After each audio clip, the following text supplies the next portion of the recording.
All right, guys, is submission only a martial art or not? Now, everyone's idea of what Jiu Jitsu is slightly different. Some people are adamant about my version of Jiu Jitsu is the real Jiu Jitsu, right? This goes back to the beginning of Jiu Jitsu in Brazil, right? When the Gracie family just couldn't agree with the judokas about what real judo / Jiu Jitsu was. They couldn't agree on the rule set. Our version is better. No, our version is better, right? Time limit, no time limit, no points, short gis, long gis, gi, no gi. All these things, these debates we're having today, they're not new. They go back to early in the 20th century in Brazil. In fact, very, very similar conversation. But the great question is, are we moving towards a martial art or away from it? My personal approach to martial art is this. If we're gonna practice a martial art in a sport format, you're gonna have rules, you're gonna have a framework, you need a referee, you need systems in place, a safety in place, right? Also to make sure that everyone can practice it in an environment that is friendly and you can continue to practice without hurting yourself. With that being said, we can't lose track of what's real in combat. You want to make it as realistic as possible. And here's some of my critique to judo over the years is they've drifted so much towards the sport that they eliminated so much of the ground, they eliminated so many submissions. They became highly efficient with upper body takedowns and foot sweeps and hip throws, but they lost a single, they lost a double, they lost a shoulder lock, they lost a foot lock. So a lot of elements that are very useful in combat in terms of grappling have been lost in judo, right? So it's drifted down the sports spectrum, right? Later, IBJJF, as it became more organized, they had some of the same problems because once you start creating advantages, it becomes overly tactical. What happens is you tend to make it difficult to see the martial art in the sport, right? And because it became so overly tactical, right? When someone's at an end of a spectrum, normally when someone's upset at this, they tend to swing the other way as a solution. So the opposite is bad, so the opposite of this is good, right? So what they did, and this is what the submission only movement has done, is let's eliminate all points, and it's all about the submission, which of course raises the question, is Jiu-Jitsu really all about the submission? And I'm gonna tell you, as someone who's been training Jiu-Jitsu my whole life, as a coach, as a fighter, I've done well gi, no gi, MMA, I've coached at the highest level. Jiu-Jitsu's not just about the submission, that is a myth. It doesn't matter if you look at Jiu-Jitsu from a self-defense perspective, gi, no gi, MMA, sport, it doesn't matter what we're talking about. Positioning is extremely important. Now, is the priority a submission? Under most circumstances, yes. MMA, gi, no gi. Self-defense, not necessarily.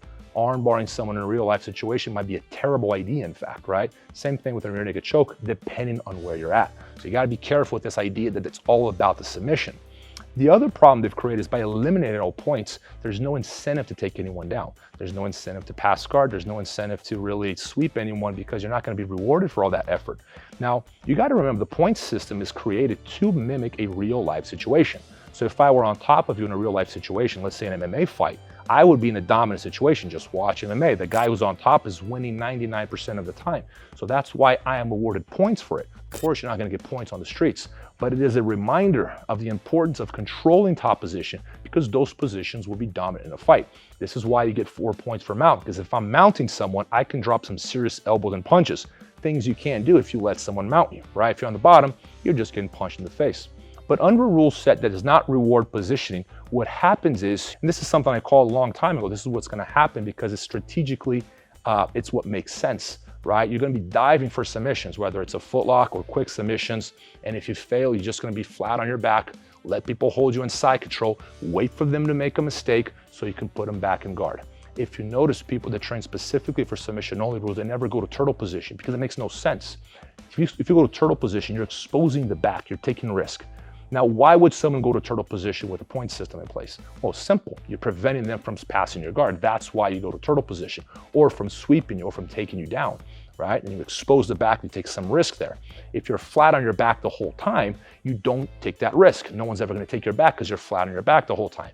But if that were a real fight, would you really want someone in side control? Probably not, right? So the point system is created to mimic a real life situation. Even though it's not perfect, it's actually a lot closer to a real fight than submission only. And don't take my word for it. If you don't believe that positioning is important, that in fact it's all about the submission, don't take my word for it, watch the UFC. When you watch the UFC, you're gonna see how important positioning on the ground is in order to do damage.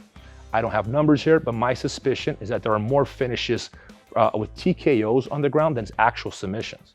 So imagine how many, you've watched UFC, you've seen this. How many fights are finished with punches on the ground versus submissions? Positioning is extremely important. And by eliminating the incentive to hold position, you're getting rid of a very important aspect of jiu-jitsu. And you can always say that the submission is the priority, and I think that's a very valid goal. In fact, it should be the priority. But to can positioning is a terrible idea. And if you watch closely these competitions, what they're doing is they're teaching people to butt scoop because it makes no sense to wrestle. You're gonna get tired, you're gonna expose your neck, and there's no reward for taking someone down. You see guys that don't make a huge effort to play in guard, they get their guards passed and just lay flat on their back, cross their arms, waiting for this guy to make a mistake. And then they'll go for a quick attack, let's say a footlock or a heel hook. If they get it, great, they win. But if they don't, they're just gonna go back to flat on their backs and waiting because they want that overtime, which is a huge problem in jiu-jitsu because it's making it more exciting. Martial arts is not about excitement, it's about efficiency. You wouldn't start a fight in an armbar, you wouldn't start a fight in the back.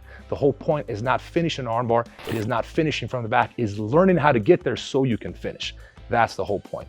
So as a result, you're gonna get people that are gonna butt scoot a lot, they're gonna stay flat on their backs the whole time and not really try to do anything. They're not gonna get up, they're not gonna turtle up, they're not going to wrestle.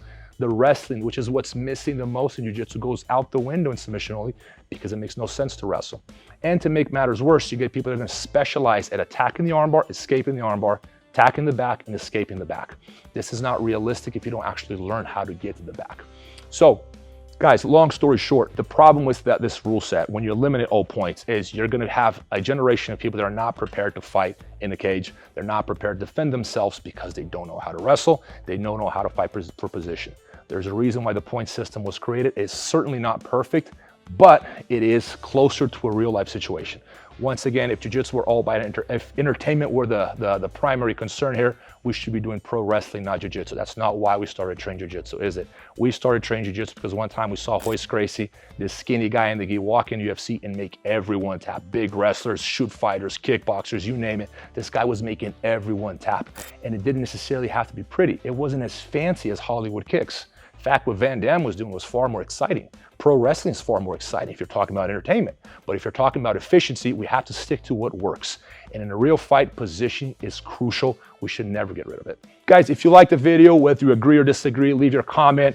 If you leave a comment disagreeing, I'm sure some people won't agree with me. That's perfectly fine. I don't believe that my version of jiu-jitsu is better than yours or anyone else's. But this is my opinion as someone who's been training jiu-jitsu for a long time, coaching at the highest level, and an observant of the sport. And I do love the sport, and I want it to do well. And because of that, I want to make sure that we're moving the sport in the right direction. So I do have my critiques of the submission only movement because there are no points, and that is a huge problem for the future of jiu-jitsu. I believe we're moving away from the martial art end of the spectrum. We're becoming too sport orientated, much like the mistake that other martial arts have made. We ought to make jiu-jitsu closer to reality and not further from reality. But scooting is not real fighting, guys. You have to learn how to wrestle. Just because you don't know how to do it doesn't mean it's not important. You have to go through the fire. If there's something you don't like, run at it. That's what you need the most. In fact, there's a very easy way to find out where your Achilles heel is. If there's something you don't like, that's because you're not good at it. That's what you need to work on the most. So instead of keep working on the things that you like, try to work on the things that you don't like. That's the fastest way to make progress, okay? So once again, guys, if you like the video, comment, like, share, let your friends know. If there's any suggestions, anything you guys would like to learn in the future, please let us know. I would love to share my experience with you guys. Anything you guys want to do, I'm here to give you guys as much content as possible, and I hope you guys enjoy.